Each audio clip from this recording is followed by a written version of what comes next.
دل جو ہے وہ حیران رہ جاتا ہے۔ تو اس شاعر نے اپنے بچپن کا ایک واقعہ نظم کی صورت میں لکھا۔ تو اس شاعر نے لکھا کہ مدت ہوئی تابش میری ماں سوئی نہیں، میں نے رات کو اٹھ کر ایک بار کہا تھا کہ ماں مجھے ڈر لگتا ہے۔ کہتے بچپن کی بات ہے، بچہ ڈر جاتا ہے نا سوئے ہوئے، تو کہتے بچپن پہ میں بھی ڈر گیا، ایک رات چونک کے اٹھا، ڈر کے اٹھا۔ تو والدہ نے پوچھا بیٹے کیا ہوا؟ والدہ نے پوچھا بیٹے کیا ہوا؟ تو میں نے کہا ماں مجھے ڈر لگتا ہے۔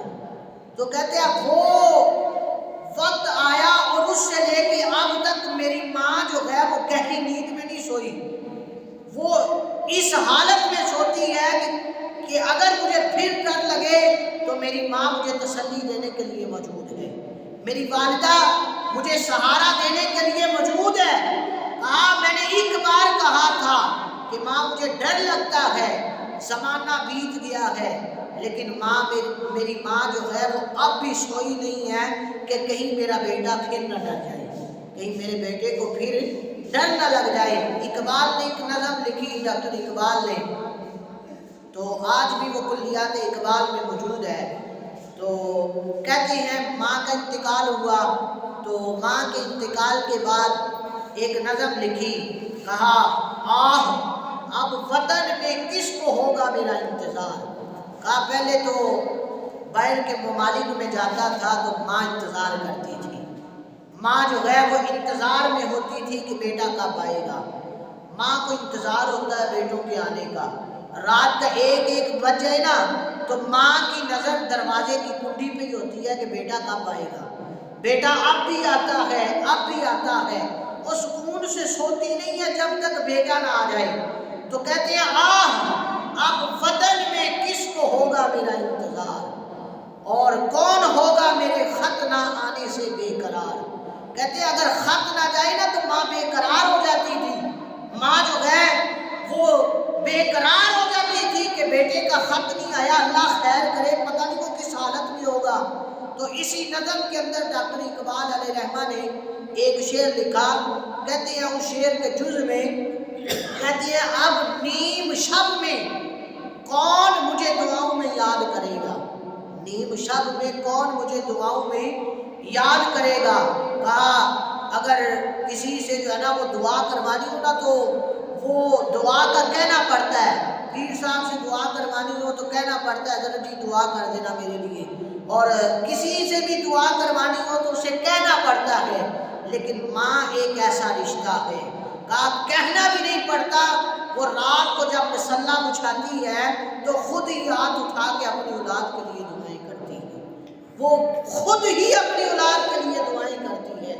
حضرت ابو یزید بستامی علیہ رحمہ آپ بہت بڑے اللہ کے ولی تھے، اتنے بڑے اللہ کے ولی تھے کہ حضرت جنید بغدادی رحمۃ اللہ تعالی علیہ، جن کا نام حضور غوث پاک کے مشائخ میں آتا ہے، پیروں میں آتا ہے، آپ فرماتے حضرت ابو یزید بستامی علیہ رحمہ اللہ تعالیٰ نے آپ کو اولیاء کی صفوں میں وہ مقام دیا ہے جو مقام فرشتوں میں جبریل امین کو اللہ نے دیا ہے۔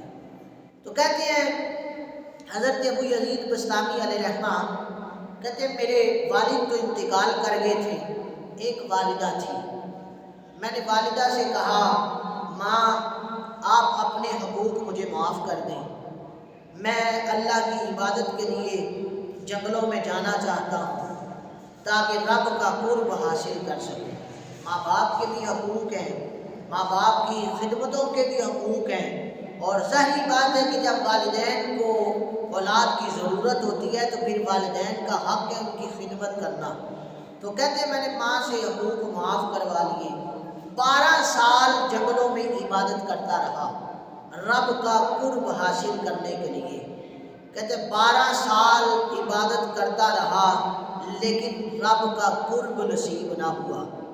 ایک دن رات کا وقت تھا، پچھلا پہر تھا، میں گزر رہا تھا تو اپنے گھر کے پاس سے گزرا، دروازے کے پاس سے گزرا تو اندر سے پانی بہہ رہا تھا، تو میں نے سوچا کہ ماں تہجد کے لیے اٹھی ہوئی ہوگی، عبادت کے لیے جاگ رہی ہوگی، کیوں نہ ماں سے ہی ملاقات کر لوں آج۔ حضرت ابو یزید بستامی علیہ رحمہ کہتے ہیں دروازے پہ دستک دی تو ماں نے دروازے پر خوشبو سے ہی محسوس کر لیا، کہا میرا بیٹا ابو یزید آیا ہے لگتا۔ تو میں نے ماں سے کہا جی ہاں۔ ماں نے دروازہ کھولا تو اندر گیا، ماں کے پاس بیٹھا رہا، ماں نے بڑا پیار اور بڑی محبتوں سے نوازا۔ تو حضرت ابو یزید بستامی علیہ رحمہ کہتے ہیں ماں نے جب مجھ سے کہا بیٹے پانی لے کے آؤ، میں پانی لے کے آیا، سخت سردیاں تھیں، پانی لے کے آیا تو جب واپس آیا تو والدہ سو چکی تھی۔ تو کہتے ہیں میں نے سوچا کہ اب ماں کو جگایا تو یہ بھی بے ادبی ہے، ان کی نیند خراب ہو جائے گی، اور اگر میں چلا جاتا ہوں تو ماں کو پیاس لگی ہوئی ہے، ماں نے پانی مانگا تھا تو یہ بھی بے ادبی ہے۔ تو کہتے ہیں ساری رات والدہ کے سرہانے گلاس پکڑے ہاتھ میں کھڑا رہا، سخت سردیوں کی رات تھی، اب گلاس کے باہر کچھ پانی بھی لگا ہوتا ہے، تو کہتے ہاتھ پہ گلاس رکھا ہوا تھا، تو اتنی سخت سردی تھی کہ وہ پانی جو گلاس کے باہر تھا وہ برف بن گیا اور وہ برف میرے ہاتھ کے ساتھ جم گئی۔ تو حضرت ابو یزید بستامی علیہ رحمہ کہتے ہیں جب صبح کا وقت ہوا نا، صبح صادق کا، تو والدہ بیدار ہوئی، کہا بیٹے آپ ابھی تک یہی کھڑے ہو؟ تو میں نے کہا ماں جی آپ نے پانی مانگا تھا، پانی دینے کے لیے یہاں پر کھڑا ہوں۔ تو میں نے اپنے ہاتھ سے گلاس جدا کیا تو میرے ہاتھ کا کچھ ماس جو ہے وہ جدا ہو گیا ہاتھ سے اور خون نکلنے لگا۔ میری ماں نے یہ حالت دیکھی اور میری یہ خدمت دیکھی تو میری والدہ نے ہاتھ اٹھائے اور ہاتھ اٹھا کے اللہ کی بارگاہ میں دو جملے بولے، کہا اے اللہ میرا بیٹا ابو یزید تیرا قرب تلاش کرنے کے لیے نکلا ہوا ہے، میرے بیٹے کو اپنا قرب عطا کر دے، میرے بیٹے کو اپنا قرب عطا کر دے۔ حضرت ابو یزید بستامی علیہ رحمہ کہتے ہیں جس رب کے قرب کو میں 12 سال جنگلوں میں عبادت کر کے تلاش کرتا رہا، وہ مجھے عبادت سے نہیں ملا، وہ ملا تو مجھے میری ماں کی دعا سے مل گیا، وہ ملا تو مجھے میری ماں کی دعا کی برکت سے مل گیا۔ یہ والدین کی دعائیں ہوتی ہیں، یہ والدین کا پیار ہوتا ہے۔ میں کہتا ہوں ماں کی دعا، میں نے کتب احادیث کے اندر جہاں دعا کے قبولیت کے اسباب پڑھے تو ایک سبب یہ بھی پڑھا کہ جو ماں باپ کی دعا ہوتی ہے یہ اولاد کے لیے قبول ہی قبول ہے۔ ماں باپ کی دعا اولاد کے حق میں اللہ رد نہیں کرتا، ماں باپ کی دعا اولاد کے حق میں اللہ قبول کرتا ہے۔ میں کہتا ہوں اس کے لیے کوئی رابعہ بصریہ جیسی خاتون ہونا ضروری نہیں ہے، عام سی ماں بھی ہو تو اگر وہ ہاتھ اٹھا کے دعا کرتے تو اللہ اس کی دعا بھی قبول فرما لیتا ہے۔ حضرت موسیٰ علیہ السلام کلیم اللہ نے ہم کلام ہونے کا شرف عطا فرمایا۔ اب اللہ سے کلام کرنے کے لیے کوہ طور پہ جاتے تو ایک دن کوہ طور پہ گئے تو رب جلال نے فرمایا کہ اے میرے کلیم آج سنبھل کے آنا، آج احتیاط سے آنا، سنبھل کر آنا۔ حضرت موسیٰ کلیم عرض کرتے ہیں اللہ میں اتنی بار تیرے ساتھ کلام کرنے کے لیے آیا لیکن پہلے مولا کبھی نہیں کہا کہ موسیٰ سنبھل کے آنا، آج اے اللہ اے میرے مولا آج یہ کیوں ارشاد فرمایا کہ موسیٰ سنبھل کے آنا؟ تو رب ذوالجلال نے ارشاد فرمایا اے موسیٰ اس لیے کہ جب تو پہلے میرے ساتھ کلام کرنے کے لیے آتا تھا تو تیری ماں مصلی بچھا کے بیٹھ جاتی تھی، ہاتھ اٹھے ہوتے تھے اور دعا مانگا کرتی تھی کہ اے اللہ میرے موسیٰ سے اگر کوئی غلطی ہو جائے تو معاف کر دینا، اے اللہ میرے موسیٰ سے اگر کوئی غلطی ہو جائے تو معاف کر دینا، میرے موسیٰ کی پکڑ نہ فرمانا۔ اے موسیٰ آج تیرے پیچھے کوئی دعا کرنے والا نہیں ہے، آج تیری ماں کی محبت تیرے پیچھے نہیں ہے، آج تیری ماں کا پیار تیرے ساتھ نہیں رہا، وہ دنیا سے چلی گئی ہے۔ یہ ماں باپ کی دعائیں ہیں کہ جو اولاد کے حق میں اللہ قبول فرماتا ہے، جو اولاد کے حق میں اللہ قبول فرماتا ہے۔ حضرت خواجہ ویسے کرنی رضی اللہ تعالیٰ عنہ بہت بڑے تابعی عاشق رسول، جن کے بارے میں میرے محبوب کریم صلی اللہ تعالیٰ علیہ وسلم نے صحابہ نے فرمایا، میرے صحابہ جس کی ملاقات میرے اویس سے ہو تو وہ میری امت کی بخشش کی دعا کروانا۔ میرے محبوب کریم صلی اللہ تعالیٰ علیہ وسلم مدینے سے باہر تشریف لے جاتے، اور جب مدینے سے باہر جاتے تو آپ اپنے گریبان کے بٹن کھول کر یمن کی طرف اپنا چہرہ مبارک کر کے لمبی لمبی سانسیں لیتے، لمبی لمبی سانسیں لیتے، اور پھر صحابہ سے فرماتے، میرے صحابہ مجھے یمن سے رحمان کی خوشبو آتی ہے، مجھے یمن سے رحمان کی خوشبو آتی ہے۔ جب صحابہ نے یہ تذکرے سنے حضرت ویسے کرنی کے، یہ مقام سنا، یہ عظمت سنی، نبی پاک صلی اللہ تعالیٰ علیہ وسلم سے میرے محبوب کریم صلی اللہ علیہ وسلم نے اپنا مبارک جبہ صحابہ کو دیا، حضرت عمر اور حضرت علی کو، اور فرمایا کہ جب تمہاری ملاقات ہو تو میرا جبہ یہ حضرت ویسے کرنی کو دے دینا۔ تو اتنی شان، اتنا مقام صحابہ نے جب سنا نا تو رہا نہیں گیا۔ عرض کی یا رسول اللہ، اگر وہ اتنے ہی بڑے عاشق رسول ہیں تو پھر وہ آپ سے ملاقات کے لیے کیوں نہیں آتے، وہ آپ کی زیارت کرنے کے لیے کیوں نہیں آتے؟ تو میرے محبوب کریم صلی اللہ تعالیٰ علیہ وسلم نے ایک جملہ کہا میرے صحابہ اس کی پوری ماں ہے، اور جس کی وہ خدمت کرتا رہتا ہے، جس کی وجہ سے وہ میرا دیدار کرنے کے لیے نہیں آیا۔ ایک دن عشق جو ہے وہ غالب آیا۔ ظاہری بات ہے عشق کی جو آگ ہوتی ہے نا، یہ بجھتی نہیں ہے، یہ بڑھتی رہتی ہے، بڑھتی رہتی ہے، اور عشق ہو اگر اللہ اور اس کے رسول سے تو پھر یہ آگ بجھنی نہیں چاہیے، یہ تو اور بڑھنی چاہیے، اور یہ عشق اور بڑھنا چاہیے۔ ایک دن تڑپ کر ماں سے کہنے لگے، ماں زندگی گزر گئی ہے، اب باقی زندگی کا کوئی عطا پتہ نہیں ہے کہ کب جو ہے وہ موت آ جائے، ماں مجھے اجازت دو میں نبی پاک کا دیدار کر رہا ہوں، زیارت کر رہا ہوں اللہ کے حبیب صلی اللہ تعالیٰ علیہ وسلم کی۔ ماں نے کہا، بیٹے میں بوڑھی ہو گئی ہوں، اگر تو زیارت کرنے کے لیے چلا گیا تو پیچھے میرا انتقال ہو گیا تو پھر میری دیکھ بھال اور میری تجہیز و تکفین کون کرے گا، اور تو ہے کوئی نہیں ہے میرا۔ تو حضرت ویسے کرنی چپ کر گئے ماں کی یہ بات سن کر۔ پھر کچھ عرصہ گزرا تو عشق تھا تو راتوں کو روتے، راتوں کو اٹھ کر نبی پاک صلی اللہ تعالیٰ علیہ وسلم کے دیدار کے لیے جو ہے وہ روتے۔ تو ماں نے جب یہ کیفیت دیکھی نا تو کہا، بیٹے ایسا کرو میں تمہیں 8 پہر کا وقت دیتی ہوں، 8 پہر کی مہلت دیتی ہوں، جاؤ جلدی واپس آنا۔ حضرت ویسے کرنی اب سیرت کی کتابوں میں آتا ہے، دیکھیے گا کہ کیسے عاشق رسول ہے۔ کہتے ہیں جب سواری تھک جاتی نا تو سواری سے اتر کر دوڑنے لگ جاتے، اور کہتے سواری سے جلدی چل، ماں نے مجھے 8 پہر کا ٹائم دیا ہے، کہیں ایسا نہ ہو کہ یہ وقت سفر میں ہی گزر جائے۔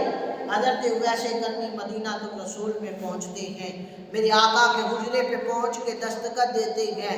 حضرت سیدہ اما عائشہ صدیقہ طیبہ طاہرہ پوچھتی ہیں کون؟ تو حضرت ویسے کرنی عرض کرتے ہیں، اماں جی نبی پاک صلی اللہ تعالیٰ علیہ وسلم کی ملاقات کرنی ہے، آپ کا دیدار کرنا ہے۔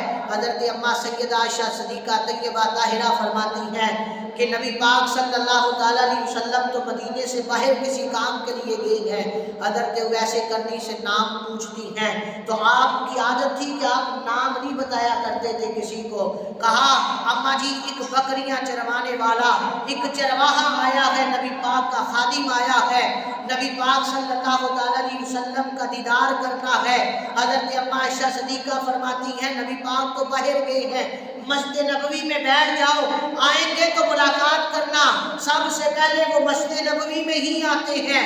حضرت خواجہ ویسے کرنی ٹائم دیکھتے ہیں، حساب لگاتے ہیں، کہا ٹائم کم ہے، ماں نے 8 پہر کی مہلت دی تھی، ملاقات نہیں ہوتی، واپس آ جاتے ہیں۔ میرے نبی پاک صلی اللہ علیہ وسلم جب گھر تشریف لاتے ہیں، حضرت عائشہ صدیقہ طیبہ طاہرہ سے پوچھتے ہیں، اے عائشہ بتاؤ آج گھر کون آیا تھا؟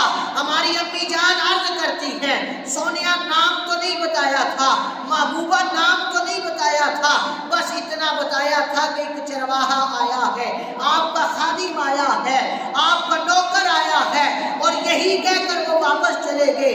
میرے محبوب واپس دروازے پہ آتے ہیں اور پھر دروازے پہ کھڑے ہو کے دیکھتے ہیں، حضرت سیدہ اما عائشہ صدیقہ فرماتی ہے نبی پاک نے فرمایا عائشہ وہ آیا تھا لیکن وہ چلا تو گیا ہے، اللہ کا نور میرے دروازے پہ چھوڑ گیا ہے، اللہ کا نور میرے دروازے پہ چھوڑ کے چلا گیا ہے۔ حضرت خواجہ ویسے کرنی واپس چلے جاتے ہیں، ماں پوچھتی ہے بیٹے نبی پاک کا دیدار ہو گیا؟ حضرت خواجہ ویسے کرنی عرض کرتے ہیں اماں جی آپ نے جو ٹائم دیا تھا وہ ٹائم بھی پورا ہو گیا، دیدار نہیں کر سکا، دیدار نہیں کر سکا۔ تو ماں نے ہاتھ اٹھائے اور دعا کی کہ اے اللہ ساری دنیا نبی پاک کے ذکر کرتی ہے، ساری دنیا کملی والے کے ترانے گاتی ہے، نبی پاک کے نغمے گاتی ہے، لیکن میرے ویس کو وہ مقام عطا فرما جو کسی اور کو نہ ملے۔ تو زمانے نے دیکھا ساری دنیا اللہ کے نبی کے تذکرے کرتی ہے، اللہ کے نبی کی شانیں بیان کرتی ہے، اور میرے محبوب حضرت ویسے کرنے کی شانیں خود بیان کرتے ہیں۔ یہ ماں باپ کی دعائیں ہیں، یہ ماں باپ کا پیار ہے۔ ایک آخری واقعہ آپ کو سنا کے اپنی گفتگو سمیٹتا ہوں۔ حضرت سیدہ اما عائشہ صدیقہ طیبہ طاہرہ آپ کے حجرے میں نبی پاک صلی اللہ علیہ وسلم قیام فرما تھے، تو آپ حجرہ عائشہ سے نہ ایک دن مسجد نبوی میں تشریف لائے۔ مسجد نبوی میں آئے نا تو صحابہ کا جمع غفیر دیکھا، صحابہ کی بہت بڑی تعداد تھی۔ کسی نے تکلیفیں دیکھی ہو نا تو جب خوشیوں کا زمانہ آتا ہے تو وہ کہتا ہے کاش میرے ماں باپ ہوتے، وہ دیکھتے اللہ نے آج مجھے کتنا مقام دیا ہے، اللہ نے مجھے کتنی ترقی دی ہے، کتنا عروج دیا ہے، آج میرے ماں باپ میری اس عزت کے مقام کو بھی دیکھتے۔ آپ حجرہ عائشہ سے مسجد نبوی میں آئے تو دیکھا صحابہ کا جمع غفیر ہے، تو وہ 6 سال کی عمر کا واقعہ یاد آ گیا، آپ کی آنکھوں سے آنسو جاری ہو گئے، اتنا روئے کہ صحابہ فرماتی ہیں کہ آپ کی داڑھی مبارک آنسوؤں سے بھیگ گئی، وہ بچپنے کا زمانہ یاد آ گیا۔ ننھی سی عمر ہے 6 سال کی کہ جب مقام ابا میں سیدہ آمینہ کا انتقال ہو جاتا ہے۔ میرے محبوب 6 سال کی عمر ہے، والدہ نے سامنے بٹھایا، سیدہ آمینہ نے سامنے بٹھا کے بیٹے کو کہا کہ بیٹے اب میرا آخری زمانہ، آخری وقت گزر رہا ہے، اب میری موت کا وقت قریب آ گیا ہے، اور آپ نے وہ تاریخ 7 جملے بولے، کہا بیٹے میرا ذکر باقی رہے گا اس لیے کہ میں ستھری اور پاکیزہ اولاد چھوڑ کے جا رہی ہوں۔ ماں کا انتقال ہو گیا، میرے محبوب کریم ماں کو سینے سے لگاتے ہیں، ننھی سی عمر ہے، 6 سال کی عمر ہے، ذرا غور کیجئے اس زمانے کے اندر میرے محبوب کی والدہ کا انتقال ہو گیا، ماں کو سینے سے لگا کے روتے ہیں اور کہتے ہیں ماں جی آگے گفتگو کریں، بولے میں سننے کے لیے بیٹھا ہوں، لیکن ماں کا انتقال ہو گیا۔ میں ننھے ننھے ہاتھوں سے قبر کھودتے ہیں اور پتھریلی زمین پر حضرت سیدہ آمینہ کی قبر بناتے ہیں، اور ایک زمانہ وہ ہے کہ جب صحابہ کا جمع غفیر ہے، اگر آج وہ زمانہ ہوتا کہ جب سیدہ آمینہ کا انتقال ہوتا تو صحابہ اپنے کندھوں پہ اٹھا کے لے کے جاتے جنازے کو، اللہ جنت سے پھول بھیج دیتا، لیکن وہ زمانہ ایسا تھا کہ میرے محبوب خود چھوٹے چھوٹے پتھر اٹھا کے سیدہ آمینہ کی قبر پہ رکھتے ہیں۔ وہ کسی نے کیا خوبصورت بات کہی تھی، کہا تو بچھڑا ہی ایسے موسم میں ہے جو پھولوں کا موسم نہیں تھا، اگر پھولوں کا موسم ہوتا تو ہم تیری قبر پہ بھی جو ہے اتنے پھول جو ہے وہ چڑھاتے کہ ہر طرف پھول ہی پھول ہوتے، لیکن سیدہ آمینہ کا انتقال ہو گیا۔ پھر 8 سال کی عمر تھی کہ آپ کو وہ زمانہ یاد آیا کہ جب حضرت عبدالمطلب کا انتقال ہو گیا، وہ دادا جس نے ماں کا پیار بھی دیا، جس نے باپ کا پیار بھی دیا، تاریخ نے دیکھا کہ جب سارا مکہ جنازے پہ امڑ کے آیا تو 8 سال کا ایک بچہ جو ہے وہ دیواروں سے لگ کے روتا ہے۔ وہ زمانہ یاد آ گیا، وہ تکلیفیں یاد آ گئی۔ نبی پاک صلی اللہ علیہ وسلم نے ایک جملہ بولا، کہا لو ادرکت والدی او احدہما اصلی الناس وَأَقْرَأُ فِيهَا بِفَاتِحَةِ الْكِتَابِ، کہا کاش میرے ماں باپ زندہ ہوتے یا دونوں میں سے ایک زندہ ہوتا اور میں لوگوں کو نماز پڑھا رہا ہوتا، نماز کی حالت کے اندر میری ماں مجھے آواز دیتی، مجھے بیٹا کہہ کے پکارتی تو میں نماز توڑ کر اپنی ماں کا جواب دیتا۔ یہ میرے محبوب کریم صلی اللہ علیہ وسلم نے ماں کی عظمت کو بیان فرمایا، ماں کے مقام کو بیان کیا۔ والدین کا مقام بہت ہے۔ ہم زمانے میں سمجھتے ہیں کہ ماں باپ کہتے رہتے ہیں بیٹا نہیں جانا، ہم کہتے ہیں جانا ہی جانا ہے۔ ہم ماں باپ کی بات کو جو ہے وہ اہمیت نہیں دیتے۔ یاد رکھنا ماں باپ کی بات کی بڑی اہمیت ہے۔ یہ ماں باپ وہ ہیں کہ جن کی بات ماننے کا حکم اللہ اور اس کے رسول نے دیا ہے، جن کی تعظیم کا حکم قرآن نے دیا ہے۔ تو اس لیے والدین کی قدر کریں۔ جن کے والدین انتقال کر گئے ہیں ان پہ والدین کا یہ حق ہے کہ وہ مرنے کے بعد اپنے والدین کے لیے مغفرت کی دعائیں کرتے رہیں، اچھی دعائیں مانگتے رہیں۔ اللہ کریم ہم سب کو اپنے والدین کی قدر اور عزت کرنے کی توفیق عطا فرمائے، اور اللہ کریم جن کے والدین انتقال کر گئے ان کی بلا حساب بخشش فرمائے۔ آمین بجاہ نبی الامین صلی اللہ علیہ وسلم۔